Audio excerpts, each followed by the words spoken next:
Searching for literatures can be overwhelming, especially if you are a beginner, because you are constantly thinking of where to start and how to start. Which is why in today's video, I'm going to teach you how to search for literatures using Google Scholar, how to come up with your keywords, and how to use Boolean operators in your search. So if you have your system with you or your phone with you, of course you have your phone with you, just get on it and let's do the practicals together. So to begin your literature search, just go to scholar.google.com or just simply type in Google Scholar. And why I am using Google Scholar for this video is because it's beginner friendly, it is free, and it's easy to understand. So you are going to have something like this. This is how it looks when you open it the first time.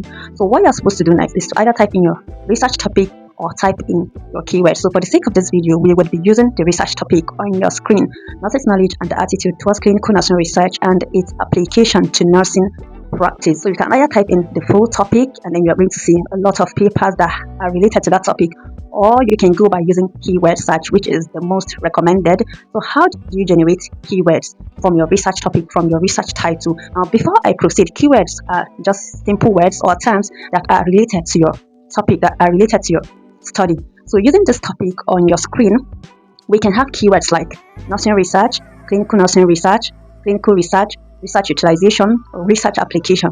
If you look at it, all the keywords came from the topic. So we would use that as our keyword. So we are just going to type in the keywords in the search bar, hit search, and you can see a lot of literature that has to do with the entire topic. Go through it, read it, and download the ones you need. Now, another way of doing it is by introducing Boolean operators. And Boolean operators are just words that you use together with your keywords to tell Google Scholar exactly what you want. And example, and, or, and not. Now, I'm going to explain how to use these three words. Now, let's start with the first one, which is and. Now, if you are using and in your search, you are telling Google Scholar that you need results that contain both keywords in the same paper. For example, I type in nurses and research. I hit the search button. I'm telling Google Scholar that I only need research papers that contain both nurses and research, and it doesn't have to be 2 keywords. You can put as much as 5 keywords together. For example, I can search nurses and research and knowledge and maybe any other thing, like maybe add research utilization. I'm helping Google Scholar to understand that I only need papers that has to do with nurses' knowledge about clinical research and its application. And you can see that in our results, all the keywords that we added. Next Boolean operator is or, and when you are using or, you are telling Google Scholar that you only need articles that have this or that word. You use it when 2 keywords have similar meaning, or when you need a wider result, like a broad result. So for example, if I type in nursing research application or nursing research usage or nursing research utilization, now these keywords means the same thing to me. Like anyone that I see, I can use it in my research. You can see that our result is showing 1 or 2 of those keywords. And the third Boolean operator is not, and this is not often used. I've never used it before, and I hardly see people even talking about it. Now, when you're using not, you're telling Google Scholar that you don't want to see a particular keyword in your search.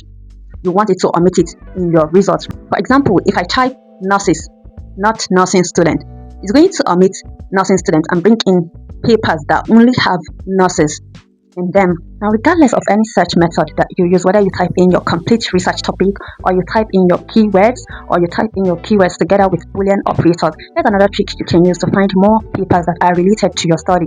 Now, when you look at your results, just look at each title. Under each title, you would see cited by. Click on that cited by.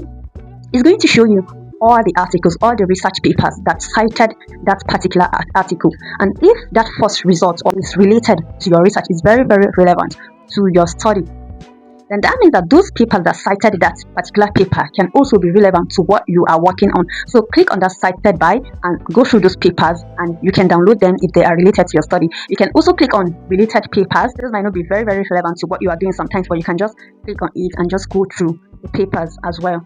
And also, after saving a research article, let's say for example, I save this one to my library.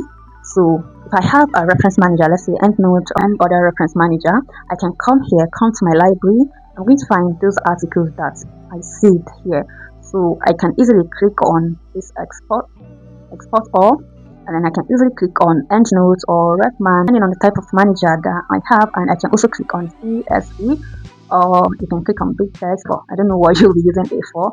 So if I click on, let's say I click on RefMan, Then you can see export all articles on this page or export all articles in my library. So I'm going to export all articles on this page for the sake of this tutorial, and then you can see it here. It has downloaded. So this is it. I can easily click on it and it's going to open in my Mendeley, or you can go to your downloads to find it anytime you need it.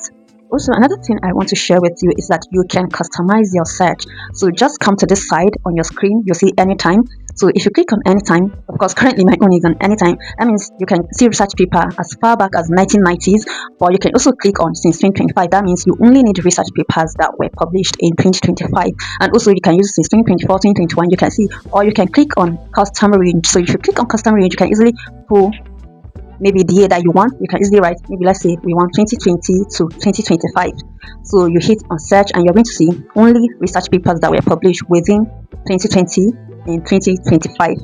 That's how you can customize your search using this side. And when you come down a little bit, you can see sort by relevance. So this is telling you that you need research papers that are more relevant to your keywords, or you want to sort by date. And then when you come down, you can see any type. So if you click on any type, it means you don't care maybe if it's a systematic review or it's primary research or it's a review article. Or if you come down, you are specifically telling it that you want a review article, not any other article. And another thing you want to do is come to this menu bar and click on it and scroll down, go to advanced search. I don't know if you can access this if you don't have an account with them, but even if you don't have an account with them, I don't think you should worry, because I've never used the advanced search. I just wanted to show you how it looks like. If you look at all of this thing, it's similar to the Boolean operators that we use. So this is another way of using it. If you don't want to use it to type it in there, you can just come and put in the keywords here. It's just like saying I want nursing research and clinical research. That's with all of the keywords. Or if I'm saying I want the exact phrase, this is what I want for it. With at least one of the keywords, is basically talking about using or, because when you're using or, it's either clinical nursing research or just clinical research. And you see where my words occur. Now it says anywhere in the article. Now for example, if I put in my keywords like nursing research, research utilization, research application, I'm telling Google Scholar that anywhere as far as is within a particular research paper, within one research paper, I don't mind. I just want the word to be there, so it's going to bring up articles. And then down here you see that in the title of the article, that means I'm telling Google Scholar that this keyword must appear in the title.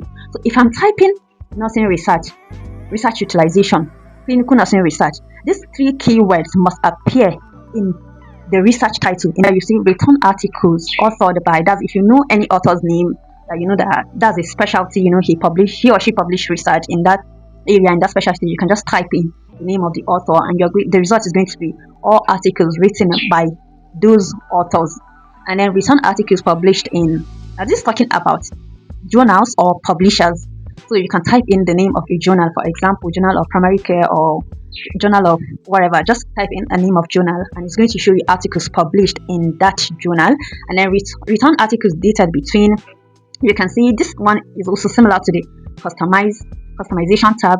Just type in maybe 2021 to 2025. And also another thing I want to let you know is when you are searching for your literature, you want to be careful with your date customization, because you only need recent articles. So for journal article is you want to cite something, anything that is published within 5 years. So we can say from 2020 to date, since we are in 2025.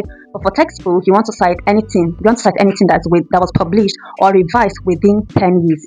The only exception is when you are writing something that has to do with history. Maybe if you are writing something that has to do with the history of nursing research or the evolution of evidence-based practice, you might cite old articles and no one will query you for it.